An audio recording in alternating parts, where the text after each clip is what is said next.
Donc on a vu comment établir du coup le besoin d'un produit et comment on a défini ses fonctions. Maintenant en fait ces deux outils, donc la bêta-corne et la pieuvre, vont nous permettre d'établir l'ébauche de ce qu'on appelle le cahier des charges fonctionnel. Donc ce cahier des charges en fait c'est un document contractuel dans lequel on va exprimer les fonctions en fonction du besoin. C'est-à-dire que c'est une liste de fonctions qui vont nous permettre d'établir les bases d'un système ou d'une solution technologique. Donc attention, dans le cahier des charges, on exprime uniquement les fonctions, on n'exprime jamais les solutions technologiques. Pourquoi? Parce que si l'on part directement sur une solution à une fonction donnée, en fait, on coupe l'imagination du concepteur, on empêche du coup le processus créatif pour répondre à une fonction. C'est-à-dire que pour une fonction donnée, on peut trouver plusieurs solutions techniques. Par exemple, on a vu la fonction tout à l'heure du réveil d'être autonome en énergie. On peut très bien trouver la solution technologique d'apporter des piles ou de mettre un panneau solaire ou de trouver, voilà. On a plein de solutions technologiques pour répondre à une même fonction.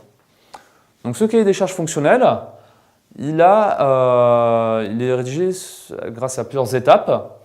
Donc première étape, on va énoncer le besoin grâce à ce qu'on a vu, donc le diagramme bêta-corne.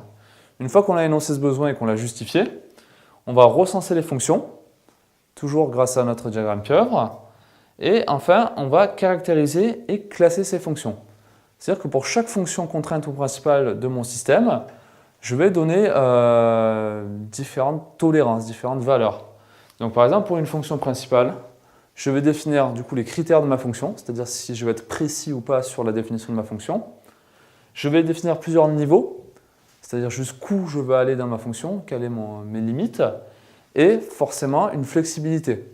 Pourquoi? Parce que je ne peux pas satisfaire 100% de mes critères et de mes niveaux de tolérance. Donc je vais donner dans le cahier des charges une certaine flexibilité pour me donner une marge de manœuvre, une marge d'erreur sur la définition de mes fonctions. Par exemple, dans le cas du réveil, lorsque je vais étudier la fonction afficher l'heure, je vais me définir comme critère afficher l'heure à la minute et à la seconde. Voilà, si on a une grande aiguille, une petite aiguille, ça va me permettre de me donner cette information. Le niveau, donc on a dit, on va devoir lire l'heure précisément à la seconde ou à la minute donnée. Et la flexibilité, on va par exemple se donner une tolérance de 1 à 2 secondes. On estime voilà, que sur un réveil qui va nous réveiller à la minute, on peut tolérer 1 seconde ou 2 secondes, voilà, quelques secondes d'écart entre l'affichage de mon réveil et l'heure exacte qu'il fait.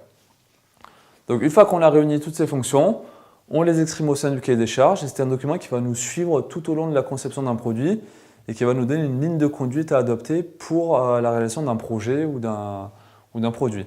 Il sert aussi à la fin, lorsqu'on a réalisé notre système, à faire un retour, un petit feedback en fait, sur notre objet pour voir si on a bien réalisé toutes les fonctions définies par le cahier des charges. Il permet ainsi, s'il y a un litige sur un produit industriel qui va être manufacturé, de voir où le concepteur a pu oublier ou ne pas avoir respecté un niveau de flexibilité d'une fonction du cahier des charges. Alors dans votre formation d'élève, ce cahier des charges va être très important pour vos projets en sciences de l'ingénieur. Ça va être vraiment le point de départ en fait, pour établir un projet ou pour travailler voilà, sur un système, sur une conception d'objet.